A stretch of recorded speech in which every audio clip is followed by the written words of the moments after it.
तो 2026 के पश्चिम बंगाल विधानसभा चुनाव खत्म हो चुके हैं, लेकिन नतीजों ने एक ऐसा राजनीतिक भूचाल ला दिया है जिसने पूरे देश को हैरत में डाल दिया है। ये कोई आम चुनाव नहीं था।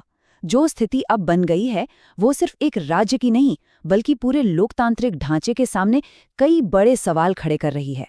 आइए इन तथ्यों और उपलब्ध रिपोर्ट्स के आधार पर इस अभूतपूर्व घटना का निष्पक्ष विश्लेषण करते हैं और समझते हैं कि आखिर वहां चल क्या रहा है। खैर, हार के बाद आमतौर पर राजनेता शांत हो जाते हैं, लेकिन यहाँ तेवर बिल्कुल अलग है। एक बाघिन की तरह लड़ी, ये खुद ममता बनर्जी के शब्द हैं। चुनाव में एक करारी हार का सामना करने के बावजूद उनका यह आक्रामक बयान साफ बताता है कि वो किसी भी हाल में राजनीतिक मैदान छोड़ने को तैयार नहीं हैं। उन्होंने जल्द ही एक जोरदार वापसी का दावा किया है। ये अपने आप में आने वाले एक बहुत बड़े राजनीतिक संघर्ष की शुरुआत है। आइए आगे बढ़ने से पहले जल्दी से आज के इस विश्लेषक की रूपरेखा पर नजर डालते हैं। पहला, 2026 के चुनाव परिणाम और इस्तीफे से इनकार। दूसरा, बीजेपी पर लगाए गए तानाशाही के आरोप।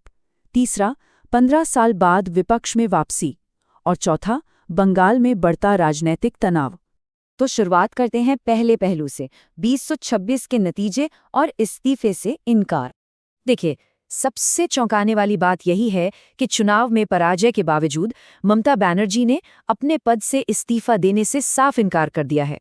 मतलब, जब कोई नेता एक स्पष्ट जनादेश यानी क्लियर मैंडेट आने के बाद भी सत्ता छोड़ने से मना कर दे, तो ये एक बहुत ही जटिल संवैधानिक और राजनीतिक संकट बन जाता है। इस एक कदम ने पूरे देश के राजनीतिक विश्लेषकों को हैरान करके रख दिया है। और इस इनकार के पीछे के तर्क भी उतने ही हैरान करने वाले हैं। एनडीटीवी की एक रिपोर्ट के मुताबिक टीएमसी और ममता बनर्जी ने इन नतीजों को एक बहुत बड़ी साजिश बताया है। उन्होंने न सिर्फ जनादेश को नकार दिया है, बल्कि केंद्रीय बलों पर चुनाव में धांधली करने के गंभीर आरोप लगाए हैं। बात सिर्फ बयानबाजी तक नहीं रुकी, उन्होंने इसके खिलाफ एक लंबी कानूनी और राजनीतिक लड़ाई जारी रखने का कड़ा ऐलान कर दिया है। अब आते हैं हमारे दूसरे मुद्दे पर, भारतीय जनता पार्टी पर लगाए गए तानाशाही के आरोप। अगर ध्यान से देखें तो ममता बनर्जी की ये तानाशाही के आरोप दो मुख्य बातों पर टिके हैं।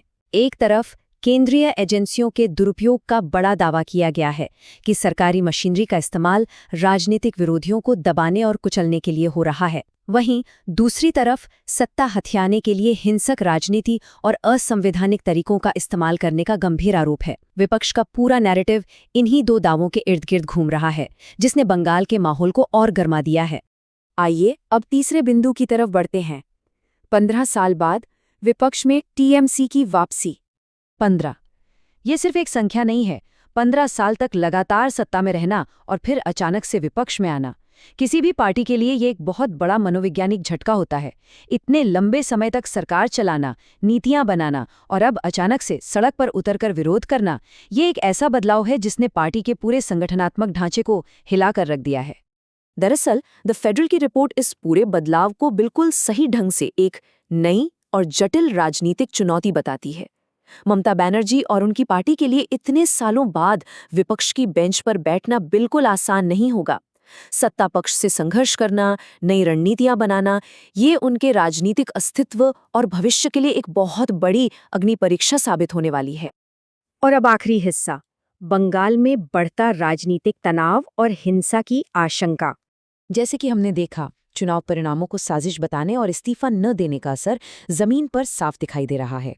पूरे राज्य में चुनाव के बाद की हिंसा और तनाव की आशंकाएं तेजी से बढ़ रही हैं। जमीनी आकलन बता रहे हैं कि स्थिति बेहद संवेदनशील है और सबसे चिंता की बात यह है कि इसका असर सिर्फ नेताओं पर नहीं, बल्कि आम जनता की दैनिक सुरक्षा और पूरे राज्य की कानून व्यवस्था पर पड़ रहा है।